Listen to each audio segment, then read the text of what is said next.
सांसद गजेंद्र पटेल बीजेपी कार्यकर्ताओं का आभार व्यक्त करने के लिए विधानसभा क्षेत्र भगवानपुरा पहुंचे, जहां पर कार्यकर्ताओं ने मिलकर उनका स्वागत किया और उनका आभार व्यक्त किया। टीवी 27 न्यूज संवाददाता तिलोक मालवीय ने सांसद गजेंद्र पटेल से खास बातचीत की है। आइए सुनते हैं। आभार व्यक्त करने के लिए आज सांसद मुझे पहुंचे विधानसभा क्षेत्र भगवानपुरा में, जहां पर कार्यकर्ताओं से मिलकर कार्यकर्ताओं की समस्या भी सुनी और चुनाव में जो मंथन है उसमें मंथन भी किया गया। अभी हमारे साथ सांसद महोदय मौजूद है, इनसे हम चर्चा करेंगे। पहली बार आप सबसे पहले तो मैं इस देश के सबसे बड़े लोकतंत्र का चुनाव, लोकसभा का चुनाव था, उसमें खरगोन बड़वानी की जनता ने मुझे आशीर्वाद दिया है। आज मैं भगवानपुरा विधानसभा में हूँ। मेरे साथ यहाँ के पार्टी के सभी वरिष्ठगण भी उपस्थित हैं, पार्टी के समस्त कार्यकर्ता भी उपस्थित हैं। मैं इन कार्यकर्ताओं के माध्यम से कार्यकर्ता का भी मैं आभार व्यक्त करने आया हूँ और हमारे क्षेत्र की जनता का भी, जिन्होंने इस बार लोकसभा के चुनाव में देश में नरेंद्र और क्षेत्र में अपने बेटे गजेंद्र को आशीर्वाद दिया है और हम भारी वोटों से कहीं न कहीं विधानसभा क्षेत्र भगवानपुरा से कहीं न कहीं बीजेपी को कम मात मिली, कम से कम 8,000 वोट के पीछे रही है। ताकि कारण क्या जानते हैं? कांग्रेस के लोग हमेशा से झूठ बोलते आए हैं। हमारे भोले भाले आदिवासियों को कभी आरक्षण के नाम पर, कभी संविधान खत्म होने के नाम पर, कभी और किसी बात को लेकर, कभी अहिंदुओं को लेकर, इसे कई प्रकार के भ्रम हमारे भोले भाले आदिवासियों में फैलाते हैं और हमारे भोले भाले आदिवासी इस बात को स्वीकार करके कहीं न कहीं उनके पक्ष में हो जाते हैं। और इस कारण से भगवानपुरा में कहीं न कहीं हमको 8,500 वोट का गड्ढा भी मिला है।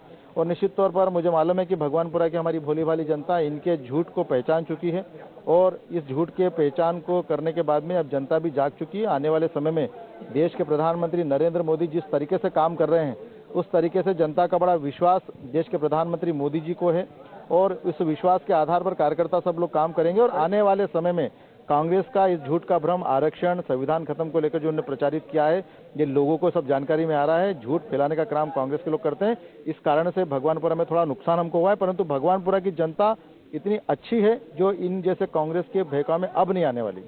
कहीं न कहीं रोजगार का मुद्दा क्षेत्र में काफी ज्यादा है, लोग पलायन कर रहे हैं और जनता कम से कम कहीं नाराज है और पलायन के लिए भटक रही है। जब भी हम जनता के बीच में जाते हैं पलायन का मुद्दा ही आता है। निश्चित तौर पर ये पलायन को लेकर भी सबसे पहले इसका दोषी अगर कोई है तो कांग्रेस के लोग हैं।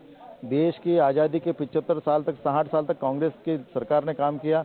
उस समय देश की आर्थिक स्थिति इतनी मजबूत थी 1947 में कि 10 साल में हर जगह पर हर चीजें स्थापित होती, रोजगार के साधन भी खड़े हो जाते हैं।